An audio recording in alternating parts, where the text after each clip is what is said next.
Ok, on se retrouve dans le nouveau bonus de cette formation. Je vais montrer comment utiliser le logiciel Bear, B-E-A-R, c'est-à-dire l'ours. Vous voyez, c'est une icône d'ours, hein, je vous ai présenté déjà. Et cet outil va être absolument génial pour gagner du temps dans la préparation de vos cours. Pourquoi? Parce qu'à chaque fois que vous allez avoir une idée, vous allez pouvoir la noter dans cette application pour pouvoir la retrouver extrêmement facilement. C'est le meilleur outil que je connaisse vraiment pour avoir des idées à l'infini, pour retrouver dès que vous avez une source, une idée que vous avez appréciée, et pouvoir stocker ça dans cette énorme base de données très facilement et très simplement. D'accord? Voilà, donc je vous invite à utiliser cet outil si vous avez un Mac ou un iPhone chez vous. Hein, vous pouvez télécharger l'application sur iPhone, je crois qu'elle coûte quelques euros, je ne sais plus exactement. Et sur Windows, vous avez également la même application qui s'appelle Evernote. D'ailleurs, Evernote, c'est la même chose, hein, E-V-E-R-N-O-T-E, est également disponible sur Mac et sur Windows. Voilà, c'est la même chose. Alors, comment ça marche? Vous avez donc des catégories que vous allez pouvoir créer. Ça marche sous forme de hashtag. Et dès qu'il y a quelque chose qui vous inspire, pour la préparation de vos cours, par exemple, je ne sais pas, vous regardez du contenu sur Internet ou dans un manuel ou l'idée d'un collègue, tout ce qu'on a vu dans cette formation, vous allez pouvoir noter un hashtag pour retrouver ces idées dans cette formation. Et par exemple, même si vous avez suivi mes formations, mes vidéos YouTube, et que vous avez une idée qui vous paraît intéressante, au lieu de vous dire, vous avez vu la vidéo et puis vous avez une idée intéressante à ce moment-là, puis vous retournez sur la vidéo, même vous retournez même pas sur la vidéo, 6 mois plus tard, vous dites, oh là, c'est dommage, cette vidéo que j'ai vue sur YouTube était intéressante, cette formation était intéressante, mais je ne me rappelle plus du tout et pas moyen de retrouver où j'ai trouvé ces idées-là. Ça, c'est terminé. Aussitôt que vous allez avoir une idée de préparation de cours et que vous allez vouloir le stocker pour le retrouver sur le long terme, vous allez pouvoir le faire avec cette application. D'accord? Par exemple, alors je vais vous donner quelques exemples. Par exemple, on l'a vu dans cette formation, comment ça marchait. Vous allez créer une nouvelle note, d'accord? Et cette note, vous allez pouvoir lui donner un titre. Pardon. Donc, par exemple, dans cette formation, je vous ai appris à comment gagner du temps pour préparer des cours de feu. Des cours de FLE. Voilà, donc là, on peut mettre un H1, et c'est la même chose d'ailleurs sur téléphone, hein, on peut choisir H1, c'est-à-dire premier titre, le plus gros, ça peut faire un H2 ou un H3, hein. Ça c'est ce qu'on veut, on met ce qu'on veut. On peut carrément écrire directement comme ça, si on ne veut pas mettre de titre. Moi je vais garder H1, et je peux mettre des sous-titres. Alors pour choisir un sous-titre, on va dans l'espèce de plume ici, et on va mettre des sous-titres. Bon, je ne vais pas forcément en mettre, mais je peux mettre une ligne de séparation, vous voyez, je peux vraiment formater un petit peu comme je veux, et assez simplement et assez facilement.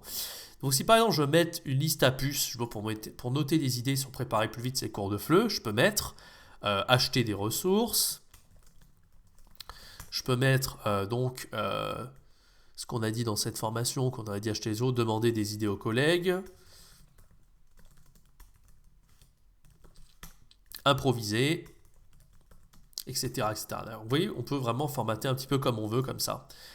Voilà, donc ça c'est quand on a retrouvé une idée et on peut également mettre le lien de cette idée directement. On peut mettre un lien ici avec un titre et le site internet directement. Si je veux même mettre des images, je peux le faire également. Je peux rajouter des fichiers. Si je veux rajouter une image pour m'aider à m'en rappeler, je peux le faire très facilement. Ok?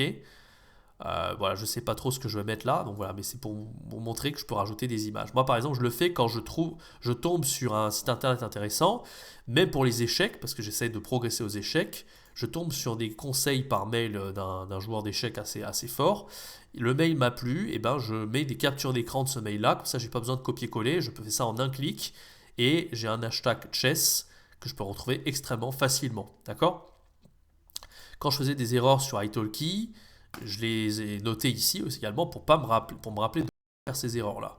Quand je faisais trop d'heures avec voilà, par exemple, ça c'est assez intéressant, vous voyez, j'avais un cours à Eating et après j'avais Miguel et j'avais tout ça de trous entre les deux et je disais, il faut arrêter de faire ça parce que ça me fatigue, j'ai l'impression de tourner en rond, etc. Et le mieux, c'est d'avoir pas plus que deux trois cours d'affilée et ne pas hésiter à reprogrammer cette heure-là, j'aurais dû la reprogrammer, comme ça j'aurais pas eu autant d'heures.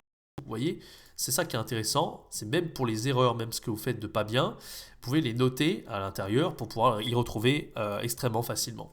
Donc ça c'est vraiment pas mal. Voilà, donc là-dessus, j'ai pas rajouté les hashtags, donc je vais rajouter par exemple hashtag productivité,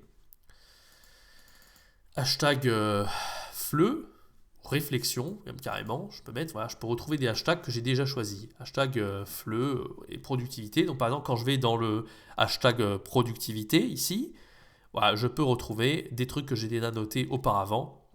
sur le mindset et la productivité. Pareil sur la réflexion, je peux retrouver ça hyper facilement. La première intuition est la bonne, etc. Je ne sais pas ce que j'avais écrit, mais c'est des trucs que je me dis dans ma tête, que je préfère noter directement pour pouvoir les trouver facilement. Quand j'ai des mails, j'ai noté ça ici. Des citations de livres aussi, je peux noter ça ici. Enfin, vraiment, vous pouvez en servir pour tout ce que vous voulez.